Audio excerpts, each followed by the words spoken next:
Back in 2016, Prince Harry found his celebrity princess. Thank you so much.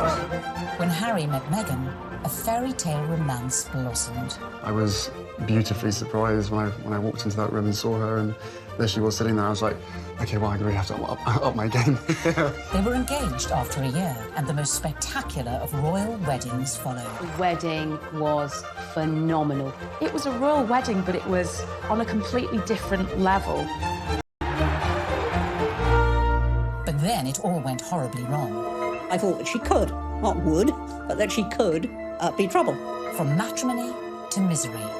My British friend said to me, I'm sure he's great, but you shouldn't do it because the British tabloids will destroy your life. So how did Meghan Markle lose her sparkle? Bit of breaking news tonight. The Duke and Duchess of Sussex have announced that they are carving out what they call a new role for themselves. And how did she go from media darling to public enemy #1? The scrutiny has proved too much and palace life too stifling.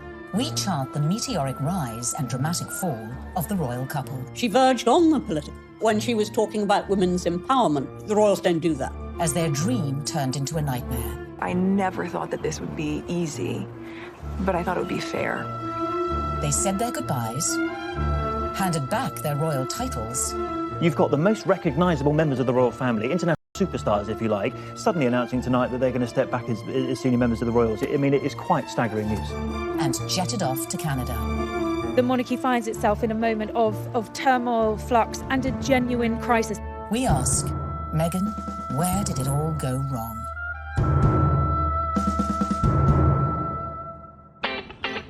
In her dating years, Meghan was said to be an avid reader of 90s book, The Rules, a self-help dating guide read by millions worldwide. But the rules ain't got nothing on the Meghan Markle handbook.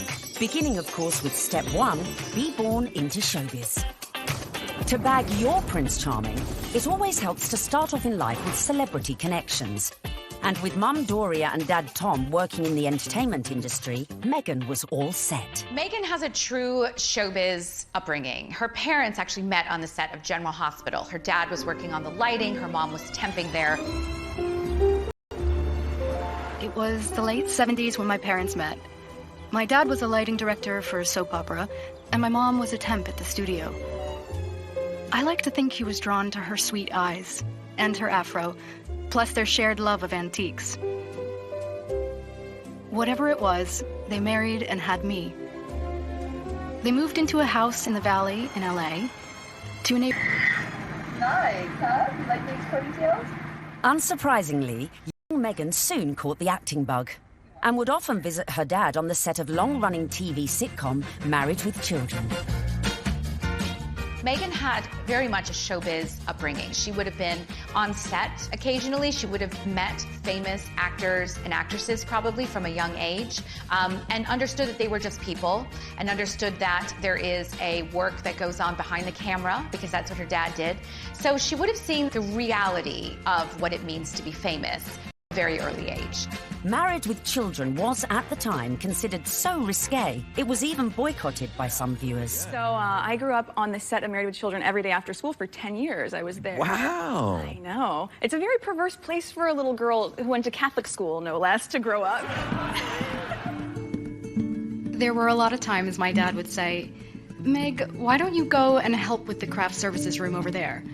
This is just a little off-color for your eyes. I wasn't allowed to watch it at home. I could watch the end credits, so I could give the screen a kiss when I saw my dad's name go by. I mean, they seemed very close as father-daughter, and I mean, she was a striking child. She was beautiful, and everyone would comment on how cute she was. But beyond that, and more important than that, was the fact she was just a very nice little girl and very respectful, and just really a sweet kid to be around. I think one of the things that Meghan possesses, which is so ideal for her current role, is a comfortableness, a level of ease in front of a camera. And part of that would have been because she was raised to see the other side of a camera. Like her future hubby, Meghan's parents divorced when she was little, and from age 6, she lived with her mother. But even if she didn't know it yet, with her immersion into the world of showbiz, little Meghan's journey to find her Prince Charming had already begun. As developing a social conscience from a very early age is step number 2. We all know royals love a good charity fundraiser and supporting important causes. So, to increase your chances of royal romance, get involved with a good cause from an early age. Although Meghan's parents were divorced, together they instilled in her a sense of social justice. My mom and dad came from little, so they made a choice to give a lot. Buying turkeys for homeless shelters at Thanksgiving, delivering meals to patients in hospice care, donating any spare change in their pockets to those asking for it. This is what I grew up seeing, so that is what I grew up being. A young adult woke up when I knew something was wrong. While still at school, unbeknownst to her, young Meghan was already learning one of the key attributes to being a princess: helping those less fortunate. She volunteered at a soup kitchen in one of the most impoverished areas of downtown LA. One day, after class, Meghan approached me and she said, "Tell me more about serving on Skid Row." I suggested that she visit the place where I had volunteered because I knew that she would be physically safe there. And she not only volunteered there a few times, but she continued to volunteer at the soup kitchen throughout her time at Immaculate, which was through her senior year. Meghan always took it a step further, not just distributing food, but learning people's names, learning their stories, because that's where I think her compassion comes from, her connection with people. I think it's very important to know that her heart is in everything she does. I got this letter from one of the students who was in her group. This student was very shy, she was very unsure of herself, she was kind of a bit of a loner. And Meghan wrote her the most wonderful, loving note, even though Meghan was not her close friend at all. So I just like to read it, because this gives you a sense of, this is the real Meghan. So it goes, "Dear Michelle, you are so strong and so wonderful. Your courage in strength in times of hardships is as admirable as your optimism and friendly nature. I am so lucky to have you in my group and to be able to lead you on this adventure. Never stop sharing your beautiful spirit and always remember how special you are. I am here if you ever need me. I love you, Meghan." Meghan was already starting to make changes, but coming up, we see how her voice reached all the way to the White House. It just wasn't right, and something needed to be done. And then, in our step-by-step guide to bagging a prince, we reveal how getting to Hollywood... Any actress in America needs a huge breakthrough, and Suits was that show. ...helped prepare her for her future role. I think it well equips her for the intrusiveness that accompanies being a member of the royal family.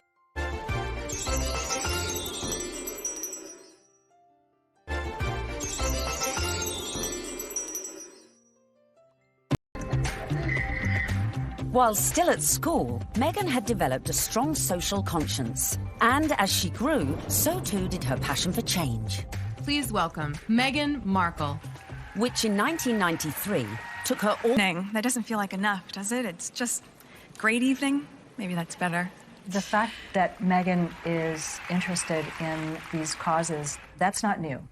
It's not something that she's taken up after a life of celebrity, that she's suddenly found out that she needs to help people.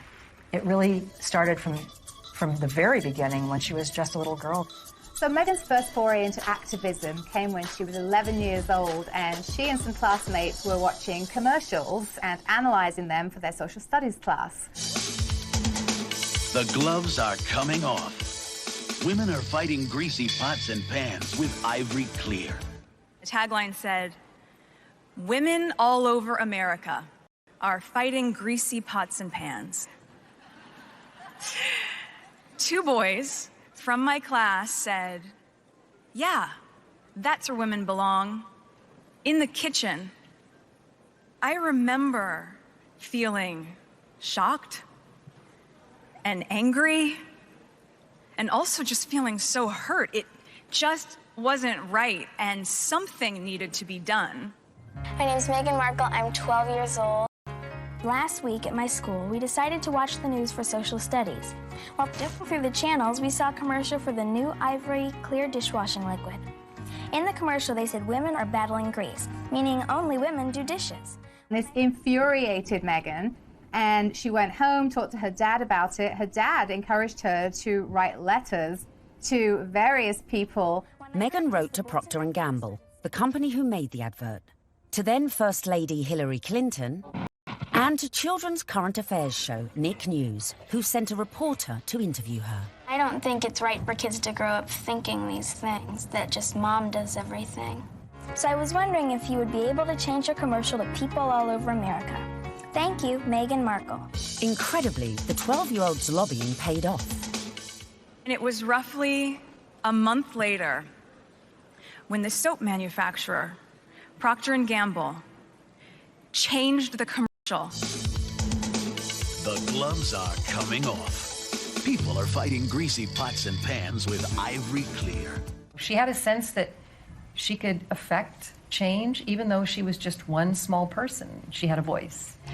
If you see something that you don't like or are offended by on television or any other place, write letters and send them to the right people, and you can really make a difference for not just yourself, but lots of other people. Propelled into the limelight at such a tender age, as an adult, Meghan's passion to effect change would burn no less brightly and push her closer to the world of her prince-to-be, to her future beau's heart.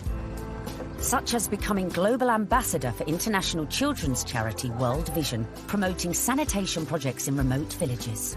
Meghan's visits to countries like Rwanda have focused on girls and women. All of these speak to her concern for female empowerment and really wanting to make a difference that way. You'll feel really good at the end of the day knowing that you've been a part of that. I gotta get these kids home. I'm gonna go take a picture with them. We all know that charity is a huge, huge thing for Prince Harry. He's been working with various charities for years, and it's something that's really close to his heart because of how important it was to his late mother, Diana. If you wanted to impress him, doing a lot of charity work would probably go down very well. But being charitable alone might not be enough to bag a prince. So bring on step number 3. Of course, one possible way to bring yourself closer to royalty is to become a celeb. Easy, right? Meghan was a natural-born performer after all. Long before I taught Meghan, I saw her in the school plays. And she was one of those girls, when she was on stage, you were drawn to watch her because she just had this charisma and this charm, and she was really good. We have a musical and a play every year, and she was certainly one of the many shining lights that we have here at Immaculate Heart. After leaving high school, Meghan's dramatic flair led her to enroll at the prestigious Northwestern University, where she studied theatre and international relations. International relations and basically showbiz. It is a perfect combination for someone who's going to be in the royal family. There's a lot of showbiz involved in the royal family, and you know, no one talks about it, but it is like being an actress. You have to be so excited to meet people, some of whom may even say something that's a bit insensitive or rude, and you have to still make small talk and still smile all the time. You get your picture taken. Meghan's preparation really couldn't have been better for this role. Prior to attending university, she auditioned for roles in music videos for artists such as Shakira. Aftermath. This is the aftermath of the audition, and it went pretty well. We just had to dance crazily, and so I did, and it was tiring. We just all danced like wild women, and I was shaking my hair around, and so that's that. While at university, Meghan showed promise on stage, starring in a number of student movies. Back home in LA one Christmas, a friend introduced her to a manager who'd watched one of her films. He offered to find her work, in return for the success was not an easy one. A young actor, actress trying to break into the business, it is not easy. My parents had been so supportive, watching me audition, trying to make ends meet, taking all the odds and ends jobs to pay my bills. I was doing calligraphy, and I was a hostess at a restaurant, and all those things that actors do. There's so many people out here who want get into the entertainment industry. It's difficult. I had a beat-up Ford Explorer Sport that rattled like a steamboat engine in the morning. It was burning out. I had started to give up. It was tired and running on empty, going from audition to audition, just as I was. I mean, you really have to be very self-promoting, and you have to be willing to, knock on doors and be very motivated and have good self-esteem, because you get eaten alive out here. But Meghan remained determined to make it in Hollywood, despite the challenges along the way. I would drive to auditions and park at the back of the parking lot, far from the eyes of anyone who could see me unlocking the trunk and crawling into my car through its only feasible entry point. I would play it off, obviously, as though I was looking for something, reaching so deep for something that my car almost sucked me in to get it. Much like my experience in Hollywood, to be honest. Struggling, climbing hurdles, searching for something that I couldn't even see, and just reaching for it. By now, in her mid-20s, all Meghan had to show for her efforts were bit parts in TV soap operas, dramas, and the occasional movie. Fame was a distant dream. In 2006, she landed a job as a suitcase girl on the US version of quiz show Deal or No Deal, filming up to 7 shows a day. Meghan, open the case.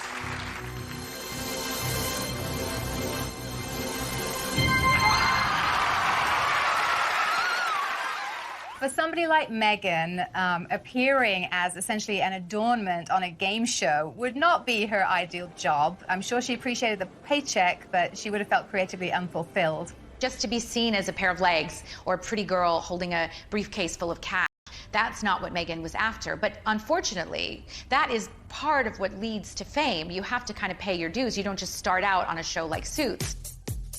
I would put that in the category of things I was doing while I was auditioning to try to make ends meet. I was the ill-fated number, which for some reason no one would ever choose. I would end up standing up there forever in these terribly uncomfortable and inexpensive 5-inch heels, just waiting. But they were limited. Her dad was a lighting director. He wasn't an executive producer. So Meghan had to pay her dues like a lot of other young, beautiful actresses today. Along with the fierce competition facing any young actress trying to break Hollywood, Meghan had a further challenge: her mixed-race heritage. It took quite a few years for Meghan really to be comfortable with her identity. Hollywood didn't help with that, and it must have been very hurtful and very frustrating for her at times. It's not easy making it in Hollywood if you're not blonde and typically, the aesthetic look. And Meghan Markle was definitely struggling in her years trying to make it. I'm biracial. Most people can't tell what I'm mixed with, and so much of my life has felt like being a fly on the wall. And so some of the slurs that I've heard, or the really offensive jokes, or the names, it's just hit me in a really strong way. Being ethnically ambiguous, as I was pegged in the industry, meant I could audition for virtually any role. I wasn't black enough for the black roles, and I wasn't white enough for the white ones, leaving me somewhere in the middle as the ethnic chameleon who couldn't book a job. But Meghan's big break was closer than she thought. At one audition, a casting director advised Meghan to go for a more natural look. This would change her outlook forever. She stopped me in mid-scene and said so simply, "You need to know that you're enough." She saw all that self-doubt beaming through the self-tanner and excessive blush. You need to know that you're enough. Less makeup, more Meghan. And that moment for me was a wake-up call. Meghan had started dating film and TV producer Trevor Engelson in the early noughties, and in 2011, after 7 years together, they got married. Coming up, the moment Meghan found herself in social circles that led eventually to Prince Harry. This was her journey. It started there. And we find out what princes do on a first date. There she was sitting there. I was like, okay, well, I really have to up my game.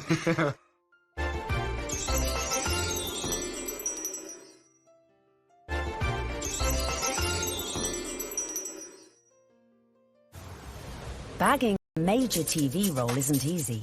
But luckily for Meghan, her breakthrough was just around the corner.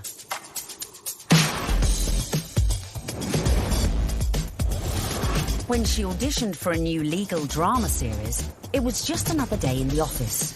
Or so she thought. Suits was set in New York, but filmed in Toronto. It was the 5th pilot I would have filmed. Would I have imagined that this show would not just change my career, but also change my life? Any actress in America needs a huge breakthrough. And what they want is to be on a massive show. And Suits was that show for Meghan Markle. Meghan won the role of Rachel Zane, an ambitious young lawyer. Hi, I'm Rachel Zane. I'll be giving you orientation. Wow, you're pretty. Good. You've hit on me. We can get it out of the way that I'm not interested. No, I'm sorry. I wasn't hitting on you. Trust me. I've given dozens of these, and without fail, whatever new hotshot it is thinks that because I'm just a paralegal, that I will somehow be blown away by his dazzling degree. Let me assure you, I won't. Meghan's character, Rachel Zane, was what we might call a grafter. She worked her way up, she had rich parents, but she didn't want to take any help from them. I guess there could be some crossover between Meghan's character, Rachel in Suits, and her normal everyday life. Her role within that, she's a strong, independent woman. Do you know what I mean? She commands respect, she commands authority. So when you look at Meghan in everyday life, she does that as well. You know, there is kind of some fluidity between those two roles there, for sure. Very strong, driven, independent women, but they really have a heart of gold. They're a bit of a soft touch. They'll help anybody. We know this of Meghan, and I think as the show went along, Meghan was able to incorporate more of herself into the character. The flip-flop culture is part of just who I am. I love my cutoffs and flip-flops and being as relaxed as can be, which is why it's so fun to dress up and play Rachel. Finally, after years of graft, she'd landed her big break. The show was a hit. The USA Cable Network commissioned a second series, and Meghan moved full-time to Canada to be near the studio. Meghan's move to Toronto was a big deal. She's very close with her mother, Doria, and she moved away from home and her friends in LA to go start a new life in Canada. So Meghan chose not to live in, like, the poshest area of Toronto. She chose Seton Village, which is more back, tree-lined, and people keep to themselves, and that's exactly what Meghan did. So much so that her neighbors didn't even know who she was. But not for long. The show soon became an international smash, catapulting Meghan to fame and to becoming a household name. I'd never watched Suits. I'd never heard of Meghan before. Well, nearly a household name. He had to say that. She was so sexy in it. He couldn't say, like, I've actually seen her, like, passionately kissing loads of guys. And I was like, yeah, I want to marry that.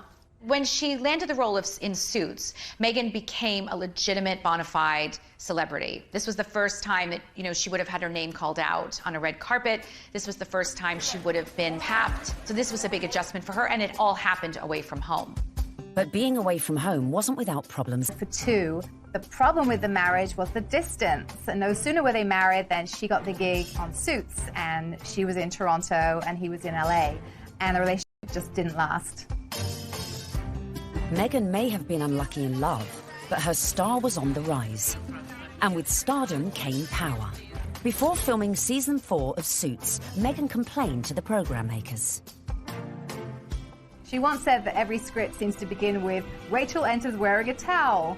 And at some point, she put her foot down and was like, no, I'm not doing that. She doesn't need to be that. And the character evolved. I didn't think you'd be so naive. Excuse me? Your job wasn't to talk to Mr. Bailey once, and after being moved by his tale of woe, tell me to jump him to the top of the pile. It was to assess his case and present evidence. And it's exactly what I'm doing here. I just left 2 boxes of textbook prosecutorial misconduct with your secretary. You found all of that since yesterday? Yes, because while I may only be a second-year law student, I have been a practicing paralegal for the past 8 years. Looks like I have some reading to do. I'm sorry for interrupting your day. Good afternoon, Miss Zane. Meghan's global exposure as Rachel Zane was perfect prep for another future role. I think it well equips her for the intrusiveness that accompanies being a member of the royal family and being followed at every turn, because she was very used to, you know, sort of putting her own life in the spotlight.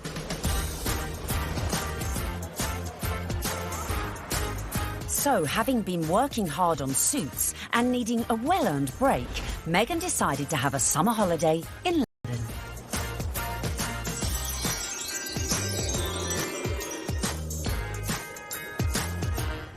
The summer of 2016, which turned out to be a very important summer for Meghan, was actually initially a bit of a getaway, a bit of a girls' holiday, a romp around Europe, a celebration of the fact that she was newly single, and she decided that she'd come on a road trip. When she came to London, Meghan had a couple of girlfriends over here. Misha Nunu had opened up quite an elite circle of friends to Meghan. Among them was Violet von Westenholz, who was working for Ralph Lauren at the time as a PR, and had the opportunity to dress Meghan Markle in some outfits when she was doing some promotional work for Suits. And while they were dressing Meghan, she and Violet established quite a nice rapport, so much so that Meghan was invited into the VIP hospitality tent at Wimbledon that summer to watch her good friend Serena Williams play a game of tennis. Obviously, you go to Wimbledon and you hang out in the VVIP area. She was sitting in the royal box, pretty much. She was just close by. All the pictures have shown she's like an arm's throw away from Pippa Middleton. Is rumoured to have suggested Meghan might like her friend Harry. That's Prince Harry to you, who also just happened to be single. Amazingly, for a royal romance, it started on Instagram.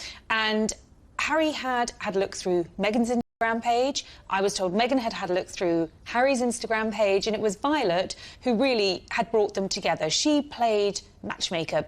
Whoever set them up must be sitting there, literally patting themselves on the back. Can you imagine being the person that introduced them? Because it's like the best PR move ever.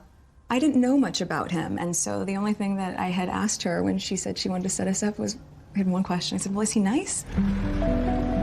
Their first date is believed to be at Soho House in London. Meghan had strong ties to Soho House. She was a regular at the Toronto outpost and very good friends with Marcus Anderson, who is one of the directors of Soho House. Marcus Anderson cleared rooms and corridors so that they could meet completely in private without the risk of being spotted or photographed. I was beautifully surprised when I walked into that room and saw her, and there she was sitting there. I was like, okay, well, I really have to up my game. I had to sit down and make sure I got a good chat. They got to know each other over a bottle of rosé.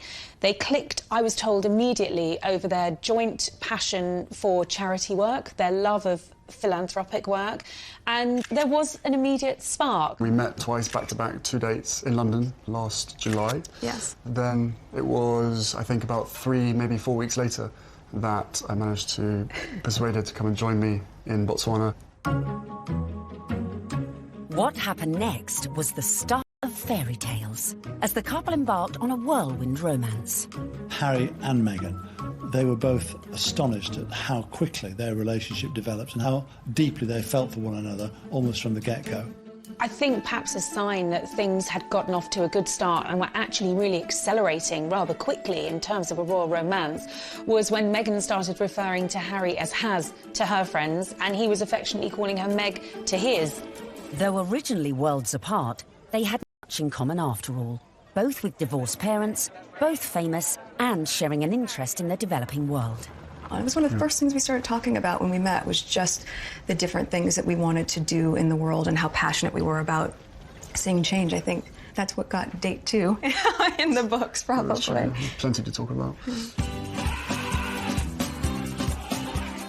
And date 2 quickly led to their first trip away together, a mere month later, on safari in Botswana, a country close to Harry's heart after first visiting following his mother's death 19 years earlier. We camped out with each other under the stars. We spent, Karen was crucial to me to make sure that we had a chance to get to know each other. A secret long-distance relationship then ensued, with the occasional clue, such as the couple being separately pictured wearing matching blue bracelets, and the odd tantalising social media post. But it wasn't long before the couple went public. So the next step to bagging a prince is perhaps the hardest: the engagement.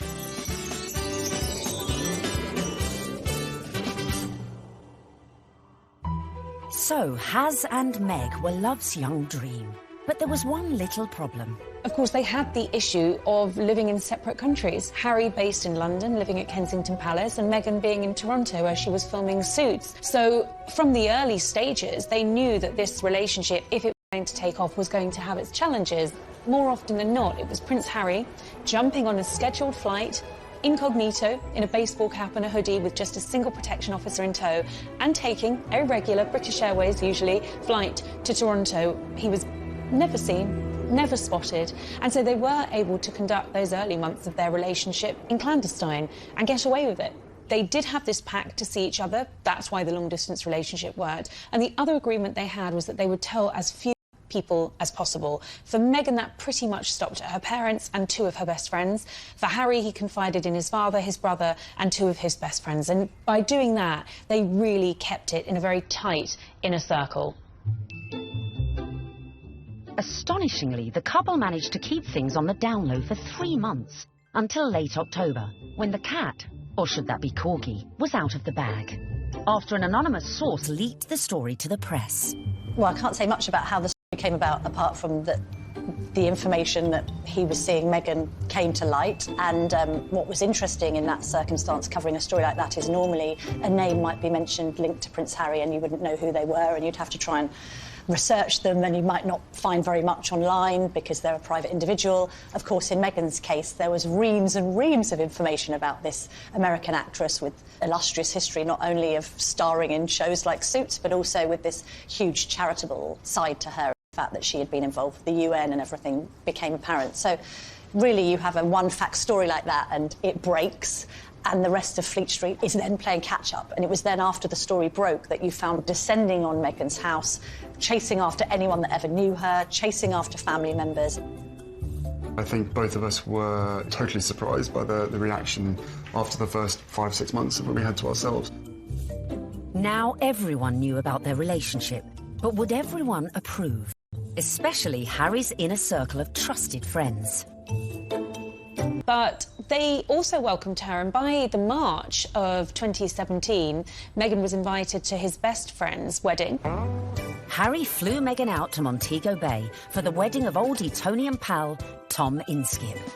She was made to feel very at home, the friends were very welcoming, and she started to actually forge friendships with these people on her own. And that's really lovely that, you know, Prince Harry at the wedding of his pal, and his pals are saying, you guys could be next down the aisle. I mean, what's better than that? They could obviously see that this is genuine. This is a real thing. Well, one of the things I was told by someone at that wedding in Jamaica was that they'd never seen Prince Harry look so happy. And in fact, at the wedding reception, there were jokes of, you two will be next. And actually, those were accurate predictions, because they were.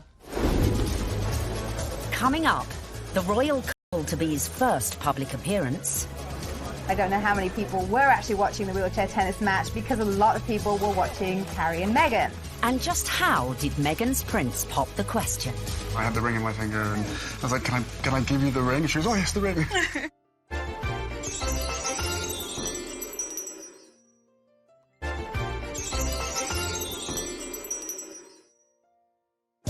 Extraordinary, with no attempts to hide away as they watched the wheelchair tennis at the Invictus Games. It was open to the public. Anybody could go and watch the wheelchair tennis match. Although it has to be said, I don't know how many people were actually watching the wheelchair tennis match, because a lot of people were watching Harry and Meghan. They were very touchy-feely, they were laughing together, staring into each other's eyes, whispering sweet nothings into each other's ears. It was everything that their adoring fans had wanted. I remember when I first heard that Harry and Meghan going out, it kind of almost came from nowhere. Do you know what I mean? That the whole process was very, very quick, it seemed, in comparison to kind of conventional relationships. But, I mean, come on, this isn't, you know, a normal relationship by anyone's standards. It's, you know, a prince, you know, and a Hollywood actress. Harry and Meghan were now well and truly in the public spotlight. But after 16 months of dating, Meghan got her private moment. While staying with Harry at night, popped the question, and Meghan said yes. This afternoon, Prince Harry and Meghan Markle stepped hand in hand into the sunken garden at Kensington Palace. Step number 5 was done. The ring was on it. This was the news the world had been waiting for. Meghan mania ensued, only fueled by a picture-perfect photo call on the 27th of November 2017. Harry, when did you know she was the one? Very first time we met. What struck me most on the engagement day was how calm, considered, sophisticated Meghan was. So happy. Unlike other royal fiancés before her, Meghan had her Hollywood training to give her all the poise she needed and was quite at home in front of the cameras. You guys, thank you so much. I was reminded of the days when Prince Charles and Princess Diana came out on their engagement day and how awkward and inarticulate it all was. And I suppose in love. Of course. Whatever in love means. It didn't have the right feel to it. And even when Catherine and William became engaged, Catherine seemed very, very nervous. No, it's very important to me, and, I hope we'll, be able to have a happy family ourselves. Straight here, please! Not so Meghan. She was the one who seemed the least nervous of the lot. I think it's absolutely clear from their closeness, from their body chemistry, from the energy between them, that these two knew absolutely what it meant to be in love, and they were truly, madly, deeply in love. This engagement had the world's press queuing up to get the perfect front-page shot of their real-life American princess. And it came right at the end. The real picture is the one where they think they're out of view and they put their arms round each other's waist. Very unroyal and very lovely. And it would seem the look Meg chose for this all-important announcement came from one of our very own royal watchers. There's a really funny story about me wearing a particular coat, a particular pair of shoes and a dress and visiting Buckingham Palace, where I met Prince Harry and Prince William. About 3 weeks later, the biggest story of the year, Prince Harry announces that he's marrying Meghan Markle, and she happens to be wearing exactly the same outfit as me. So, one of two things happened. Either Prince Harry saw what I was wearing and thought, I definitely want my bride to look just as good as this girl, or Meghan Markle was somewhere on the grounds and really rated my outfit. Then came the pitch-perfect press call, where an uber-relaxed Meghan... is the fact that she is a product of Hollywood, product of television, product of entertainment. And therefore, there's a sort of ease in communication, and there is an inbuilt knowledge of what the media are trying to get at. It was definitely a setup. It was a blind date. This was a world with which Meghan had been familiar before she met Harry, and her ease was there for all to see. Because I'm from the States, you don't grow up with the same understanding of the royal family, and so while I now understand very clearly, there's a global interest there. She's different because she represents the global world we're in, the fascination we have in America, the fascination we have in celebrity, diversity, and she's a very strong woman. Just an amazing surprise. It was so sweet and natural and very romantic. I had actually been told by one of his friends that he had planned to pop the question in Botswana. For whatever reason, he didn't. It happened a few weeks later while they were at home at Nottingham Cottage roasting a chicken. Utter domestic simplicity and bliss, and incredibly romantic. He got on one knee. As a matter of fact, I could barely let you finish proposing. I was like, can I say yes now? She didn't even let me finish. She said, can I say yes, can I say yes? And then there was hugs, and I had the ring in my finger, and I was like, can I give you the ring? She goes, oh, yes, the ring.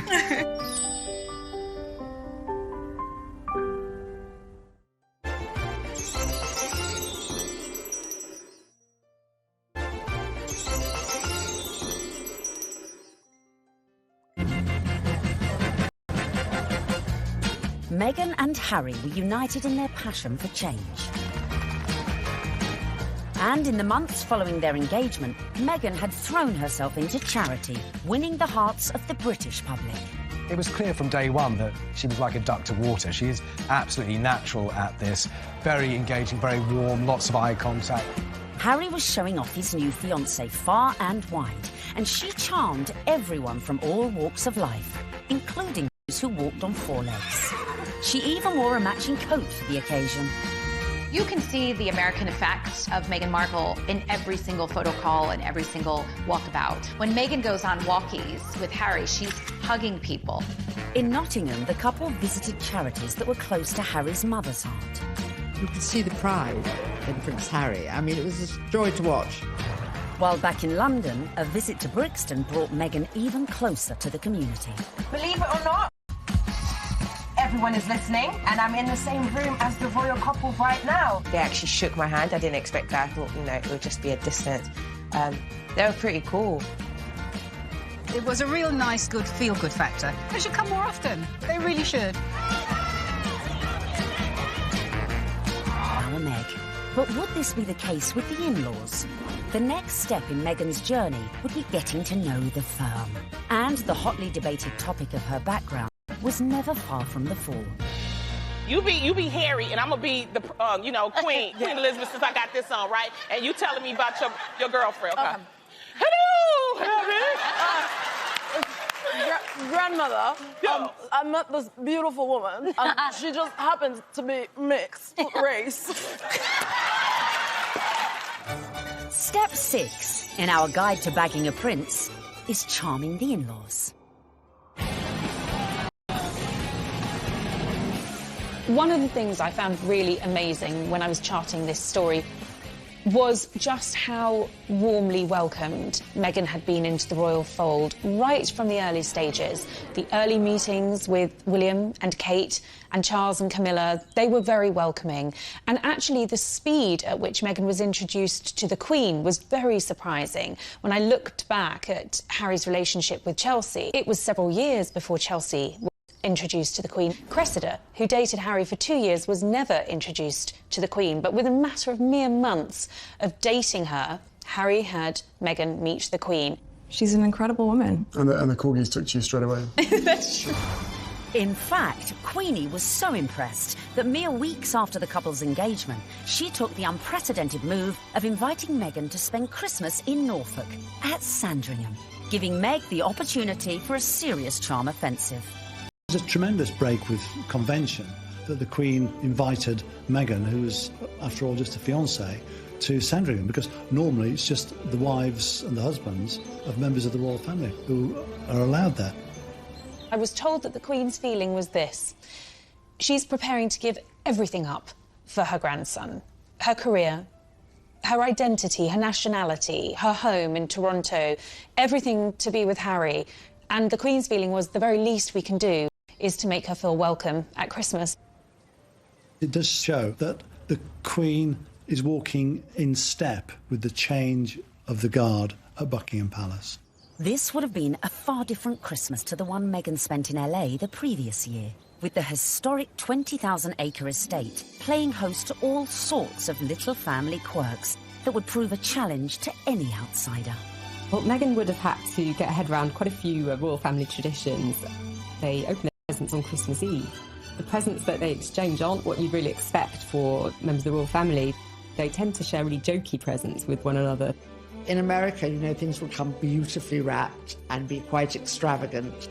And this is the other end, just cakes in, or an unusual thing to keep your corgis in. Meghan would have to embrace all these funny little customs, and clearly she did. After spending the night in her unfamiliar surroundings, the bride-in-training faced her public in that most royal of festive traditions. The post-service walkabout at St Mary Magdalene Church. Well, the Sandringham Church photo is the timeline through history. You have a snapshot every year of those people closest to the throne.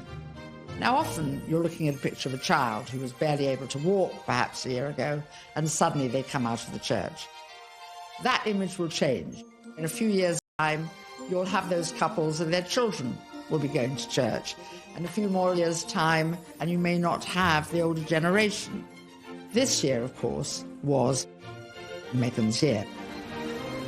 The presence of the royal fiancé drew crowds that were even bigger than usual. The world's media was also out in force, but it was a member of the public who would snap the photo that cemented just how much Meghan was in with the younger royal crowd. Unfortunately for photographers on the ground, they just didn't quite seem to get a clear shot, and in the end it came down to a member of the public, a lady called Karen Anvil. It was like a Mexican wave of cheers, so you knew they were coming. The photographers at the other end, and they just happened to look over. And I took one photo, that's the thing. I took one photo and it was, yeah, the right one. When we saw that shot, it was an absolute no-brainer that it was going to be our cover shot, because it was the only one that had captured that moment, the four of them together. And, you know, it symbolised quite a lot in terms of the royal family and where they're going in future. So, yeah, I mean, we were delighted to use it on the cover. And just like that, the Fab Four were born. Clearly, Meghan was well and truly fitting into the royal club. Just like the Queen, it seems the rest of the family were equally charmed by Harry and Beau from across the pond. Another tick for Meghan. William was longing to meet her, and so was Catherine. And Catherine's been absolutely wonderful, amazing, as is William as well. You know, fantastic support.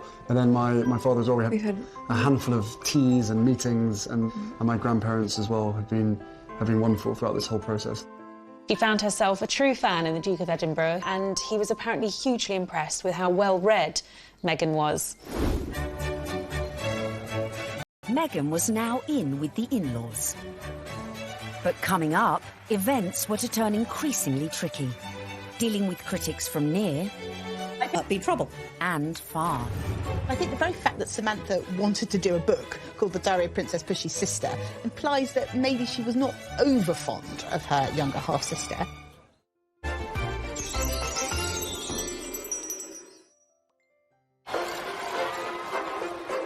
Meghan was proved popular with the in-laws, the friends, and was now conquering the British public. But what to do when you find out not everyone likes you? I don't know about this Meghan Markle. Yeah, she's too confident and self-assured. You see what I mean? This water feature's shit, isn't it? Yeah. Oh my God, I thought I was doing so well.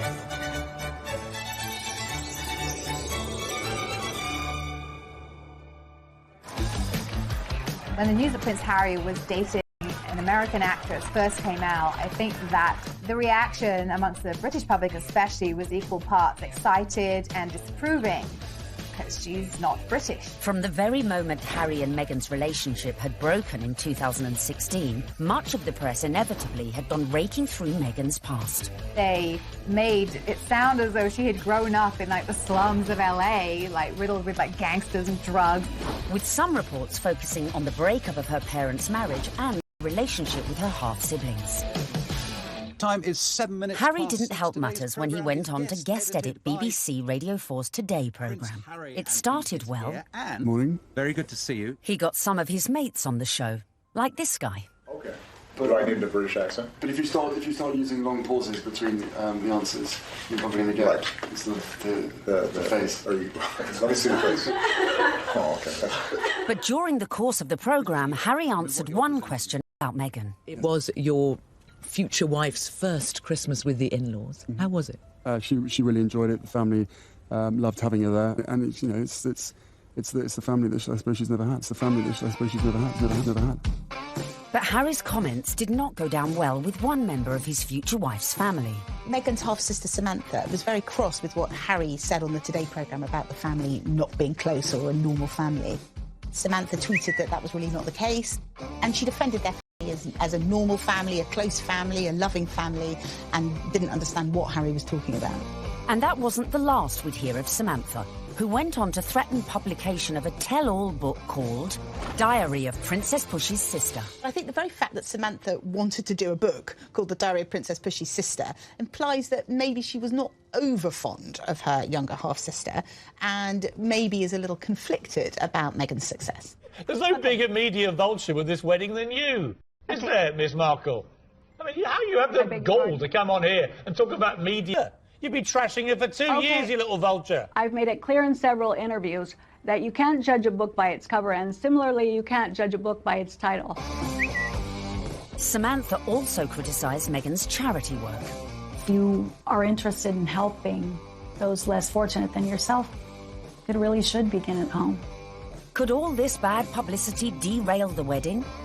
And just how should Meghan respond to this particularly barbed attack? The temptation must have been huge for Meghan to have responded to the critics, who were, of course, her family members.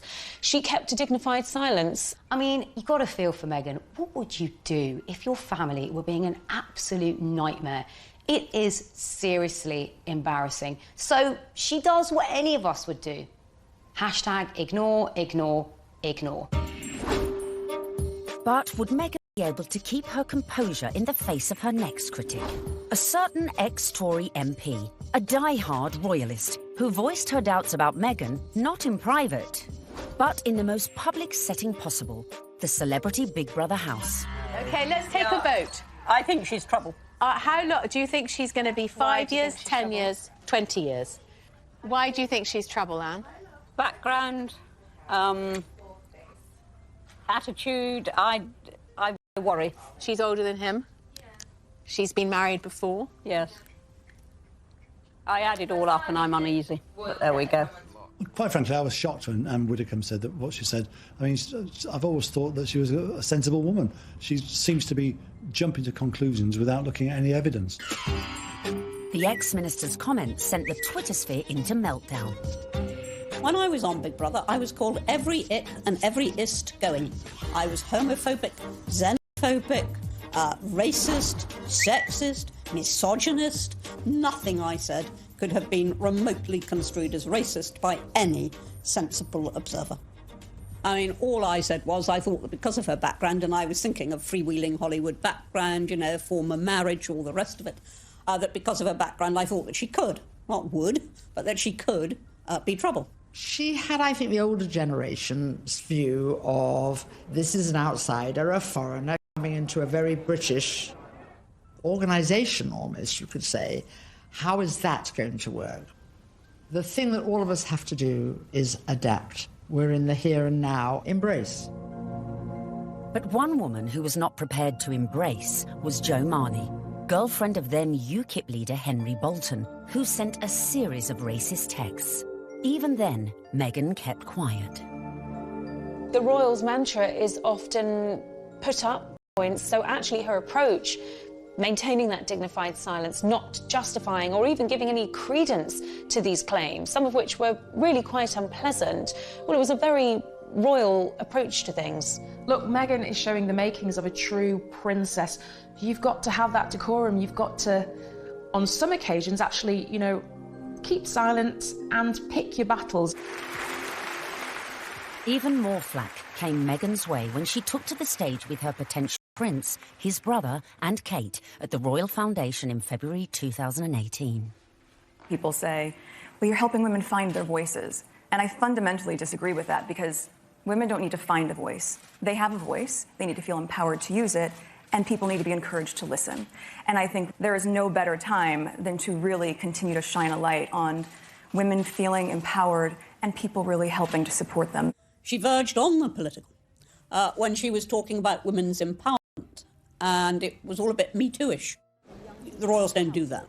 And indeed, the day that the royals start engaging in political causes is the day you get a lot of controversy. There is a very good reason why the royals stay off politics, and it's to avoid precisely that. Not everyone shared Anne's view. It's refreshing because she isn't saying things that are incredibly controversial that we actually wouldn't stand by or back or believe in.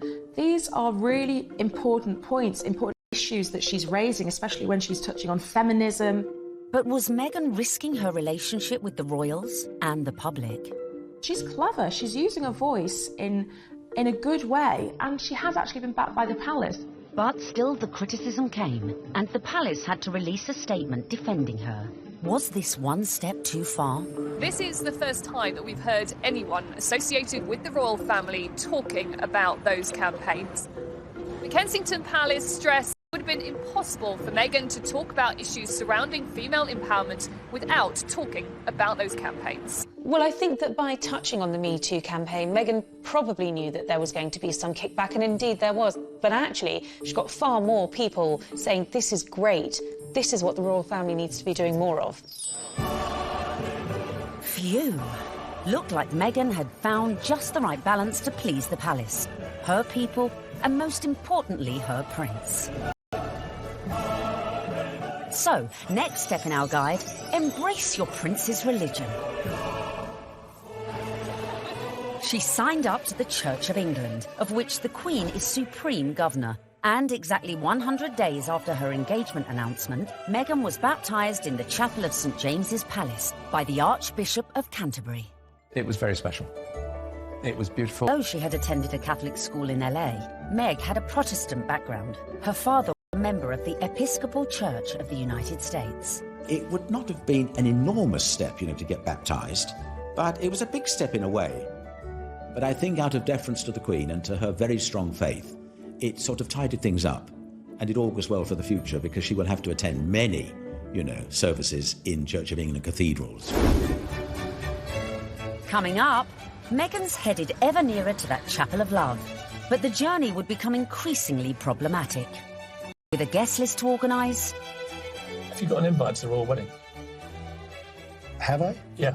Not that I know. And dramas coming thick and fast from her very own family. All of a sudden, his health isn't good, and he can't come to the wedding. Dun, dun, dun!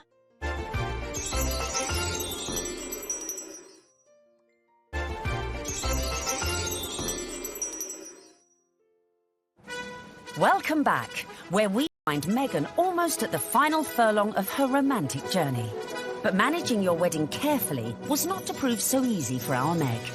First hurdle, the date.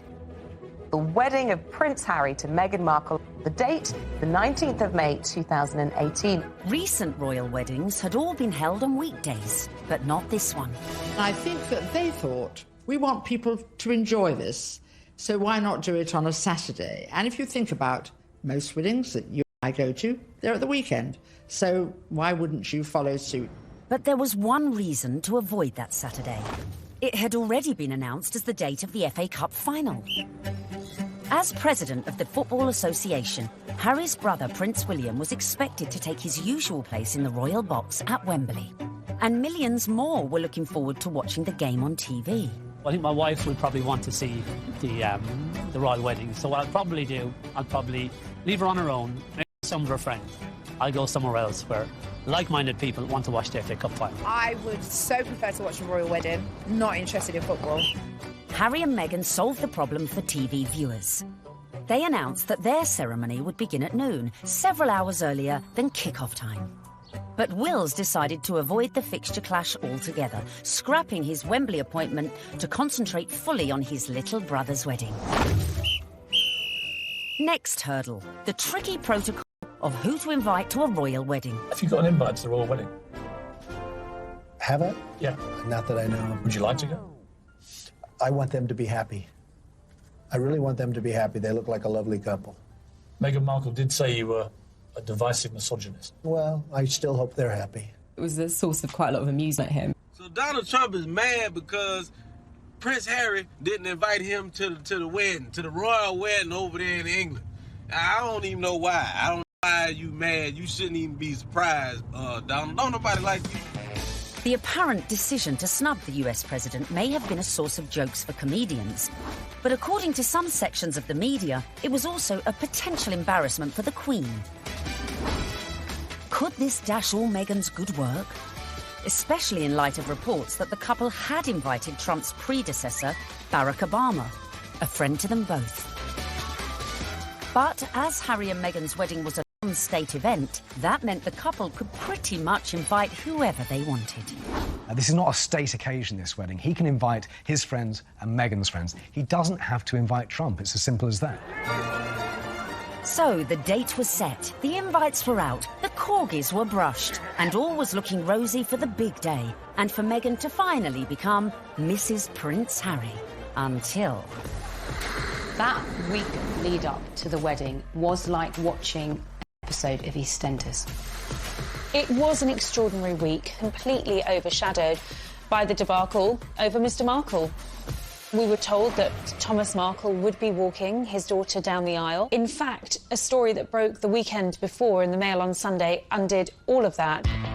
Thomas Markle was revealed to have been staging fake pictures for the press to bolster his image pre-wedding for the reported sum of $100,000. First of all, the pictures are leaked. Her dad is posing for pictures with paparazzi. Such was the embarrassment Mr. Markle felt he'd caused to his daughter that at the 11th hour he pulled out of the wedding. It got so confusing. It was like, is he going to be coming to the wedding? Isn't he? Meghan, I was told, was utterly heartbroken. She said that she forgave him for the photographs. She wanted him there to walk her down the aisle on the big day, and he agreed he would do it. Until... all of a sudden, his health isn't good. And he can't come to the wedding. Dun, dun, dun! Thomas Markle said he felt that the heart attack had probably been brought about by his son writing an open letter in one of the tabloids, basically telling Harry that it wasn't too late to get out of this wedding and that his sister was nothing but trouble. The whole of the country was talking about this. What is going to happen? And then finally, we had a statement. It was a roller coaster of emotions, in fact prompted Meghan to issue her very first solo public statement, and very tellingly that statement began with the word sadly. Must have been really difficult because in the end, you know, it was announced that her father, without an invitation. Former sister-in-law Tracy Dooley, that's ex-wife of the half-brother who just trashed Meghan in a letter, jetted into Heathrow with sons Tyler and Thomas, plus a shed-load of baggage, in every sense. There's more likelihood that I would have got an invite. They turn up, got all the suitcases, you see them having their pictures taken in the airport. You're thinking, what is going on here? Because apparently they either think they're going to get a last-minute, you know, somebody cancelled, you can come to the wedding now, or they're just going to make money off the British media and do loads of interviews. It's all about the... be a pretty exclusive event. Right. So, I mean, if they feel like they would like to invite us, we'd be honored, and if not, we're going to be cheering her on and... Totally supporting her no matter what. And then on top of all of this, Meghan has to find out that her nephew Tyler is growing cannabis and has even called his special batch the Markle Sparkle. I mean, it was just disastrous from start to finish, and I think actually everyone, not just Meghan, was pleased when they packed their bags and went right back to where they came from. Cue an epic sigh of relief at the palace. Despite all these problems, the wedding stayed on track. Which brings us nicely to step 11.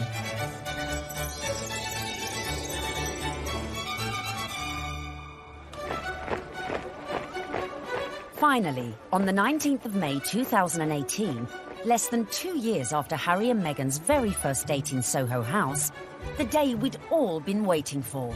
The world tuned in for the fairy tale wedding of the century. Let's face it, if you're marrying a prince, you may as well pull out all the stops.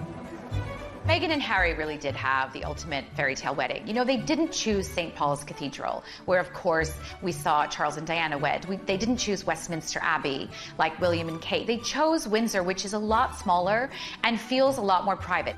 I was there at the wedding on the day, and Windsor felt like literally a fairy tale come to life. Everything was magical. And as the 600 guests drifted in, it was a veritable who's who of the world's A-listers, from music, film, and sport.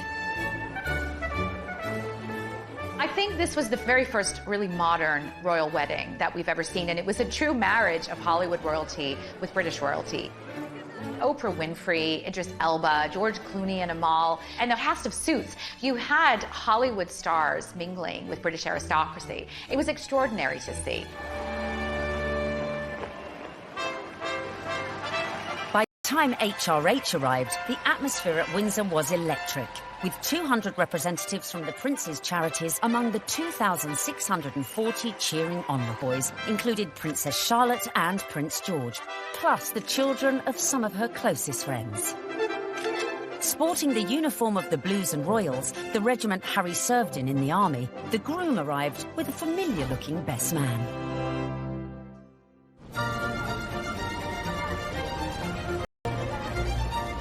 Right on cue, Meghan arrived with Mum Doria in the Queen's Rolls-Royce Phantom 4.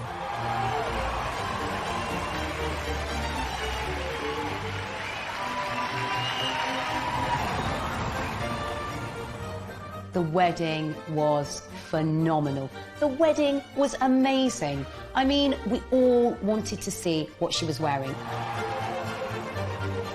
And we weren't disappointed when Meghan stepped out in a Givenchy dress with a veil featuring flora and fauna from 53 Commonwealth countries. Topped off with her something borrowed from the Queen, Queen Mary's diamond bandeau tiara.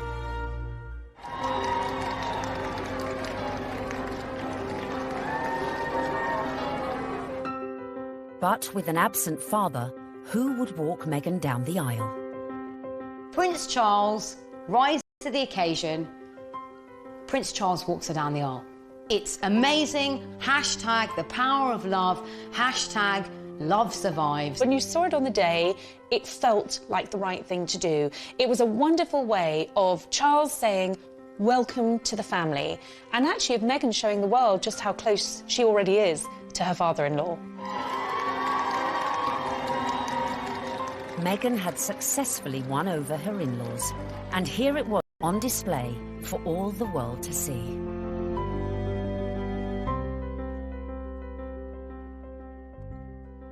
It was lovely. It was really lovely. It felt positive, and yeah, you couldn't help but smile watching it. When the night has come.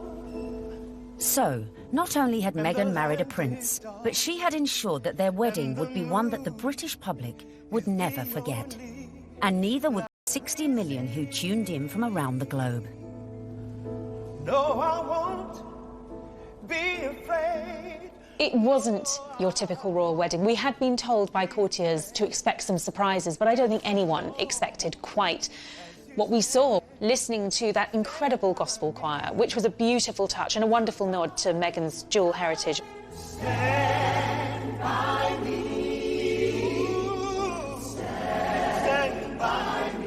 Inside, you've got the gospel choir, you know, raising the roof with the music. You've got the reverend. Was one of the stars, one of the unexpected stars of the day. I don't think anyone was expecting his sermon. I certainly don't think the royal family were expecting his sermon, because the look of surprise, and I might say bemusement and bewilderment on some of their faces seemed to suggest that they were quite taken aback. We must discover the power of love, the redemptive power of love.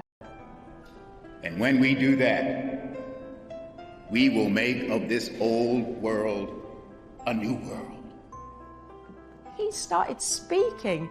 He just had everybody on the edge of their seats, whether you were there or you were watching it on the television. The room felt alive. I don't think St George's Chapel has ever heard such an effusive address, or heard Martin Luther King quoted in that way. There's power in love.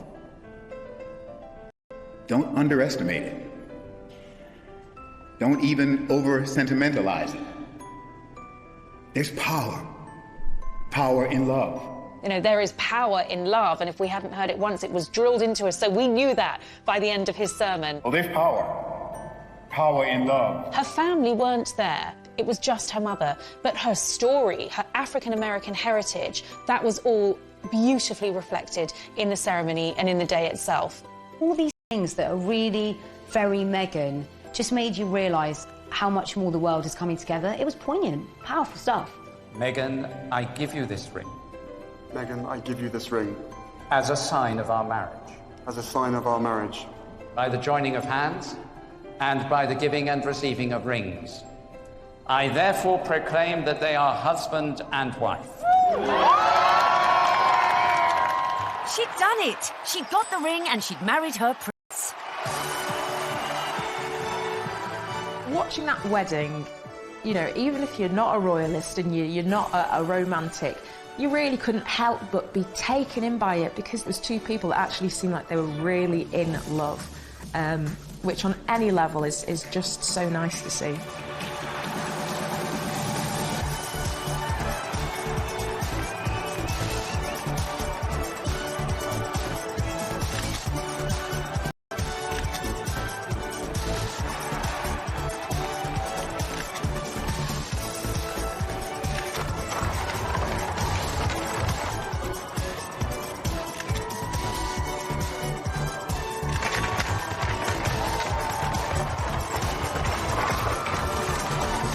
But the party was only just getting started.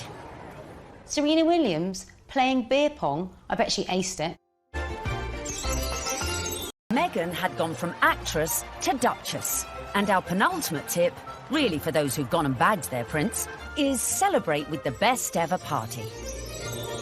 Immediately after the wedding, the couple had all 600 guests back to St George's Hall for a wedding breakfast, which was hosted by Her Majesty the Queen.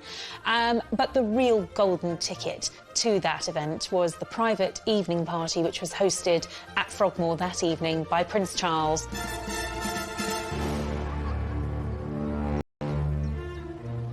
We saw, of course, Meghan's dress for the after party, which was by Stella McCartney.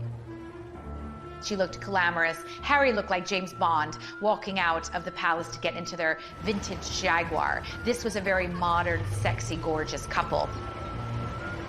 We saw the couple speed away in that beautiful blue E-Type Jaguar. Meghan resplendent, it has to be said. Harry looking more James Bond than Prince Harry.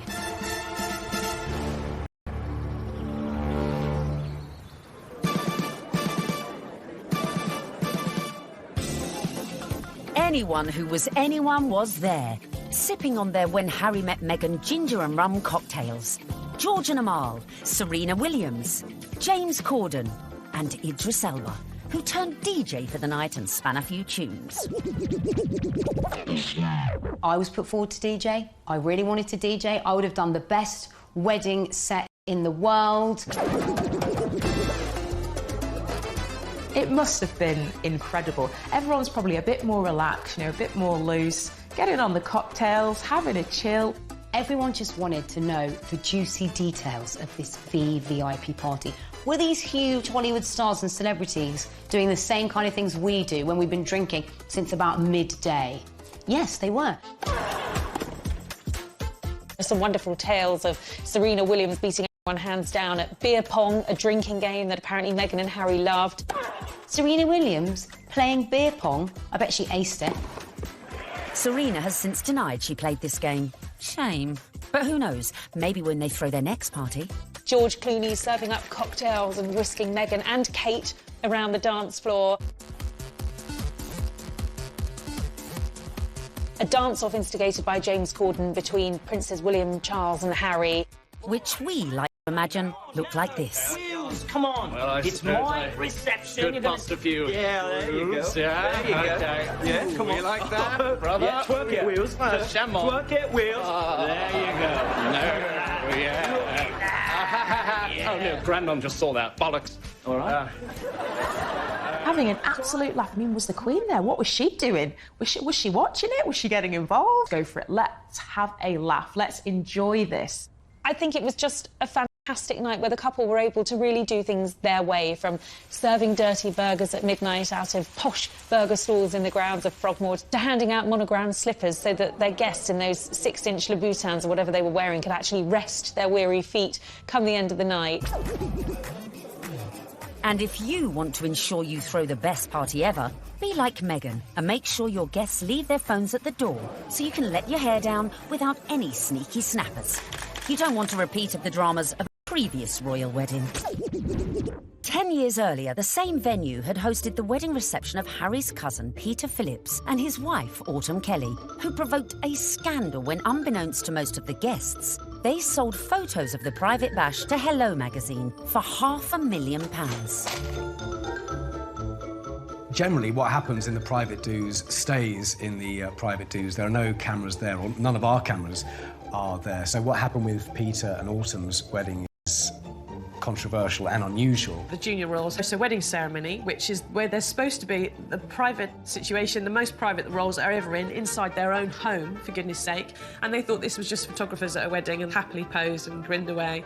And then were quite amazed in a couple of weeks afterwards to see 59 pages of a Hello supplement dedicated entirely to things that they thought were private family shots. I think it went down like a lead balloon with many members of the royal family. Luckily, Harry and Meghan's wedding reception went off without a hitch, but with a bang. One of my favorite details about the whole thing is that Harry and Meghan snuck away at the after party. They went off to be together. And I think that speaks a lot about this couple. They are, above everything else, madly, genuinely in love with each other. Which leads us beautifully into the final step of our Bag of Prince guide. Live happily ever after. What will we see next? I think we will see them both just dive into work. I think there's a feeling about the two of them that they don't want to hang around. They want to get involved with their charities. She seems to be a woman with a mission, and I don't think it'll be long before we hear exactly where she's going to focus her energy.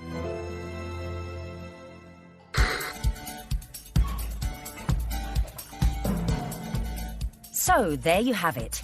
From being born into showbiz to getting famous, to moving countries. Making moves in royal circles, charming the in-laws, and staying silent in the face of criticism. Meghan Markle might not have set out to bag a prince, but follow her lead, and maybe you could do it too. It was the ultimate her journey from the leafy suburbs of LA to Toronto to Kensington Palace to St George's Chapel has been a monumental, epic and frankly incredible story. It's so nice to meet you. She's a modern woman. This is how we all live, you know, from mixed race families, you know, interracial marriages, coming from different countries. That is what society is about now. The fact that she's unusual for the royal family, I think the fact that she comes from a different country, a different background, it's just a plus. She is very much a breath of fresh air. She's incredibly focused. She's incredibly driven. Women don't need to find a voice. They have a voice. They need to feel empowered to use it, and people need to be encouraged to listen. She's got the biggest platform, she's got huge ideas, and she is changing the game in a very cool way. And she makes Prince Harry happy, and so he now has that partner that he said he always wanted to share the load with. And in Meghan Markle, he found it. If this were a movie script, you would say that Meghan completes him.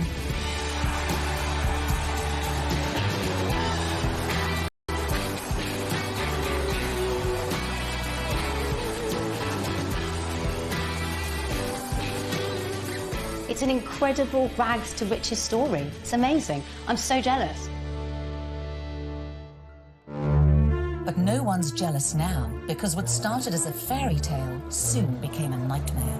Firstly, the couple went to war with the press, incensed by criticism, like her flaunting her baby bump. And then they launched a legal battle against the Mail on Sunday, after they published a handwritten letter Meghan had sent to her estranged father. When I first met my now husband, my friends were really happy because I was so happy, but my British friends said to me, I'm sure he's great, but you shouldn't do it because the British tabloids will destroy your life. Next, Harry and Meghan got flack for spending nearly £2.5 million of public money upgrading their official residence, Frogmore Cottage. They have no plans to give up their royal home here in Windsor. It's called Frogmore Cottage, although in truth it's more of a mansion after a £2.5 million facelift paid for by taxpayers. Their son Archie was born in May 2019, and the first signs of a royal rift were spotted when he was not given a title, instead being referred to as just Master. More press criticism followed when the couple decided to use a private jet to take them on holiday. Finally, the bombshell. The couple stepped back from their royal duties, handing over their titles and jetting off to Canada, as Harry explained at this after-dinner speech. The decision that I have made for my wife and I to step back in years of challenges. And I know I haven't always gotten it right, but as far as this goes, there really was no other option. You've got the most recognisable members of the royal family, international superstars, if you like, suddenly announcing tonight that they're going to step back as senior members of the royals. I mean, it is quite staggering news. Harry and Meghan have gone from the wedding of the decade to leaving the UK and the royal family behind in just under 2 years, with Meghan making her very last public appearance here at the Commonwealth Day service. How could such a fairy tale descend into such misery and acrimony in such a short space of time? I never thought that this would be easy, but I thought it would be fair. Who could have imagined that what started so well could all go so horribly wrong?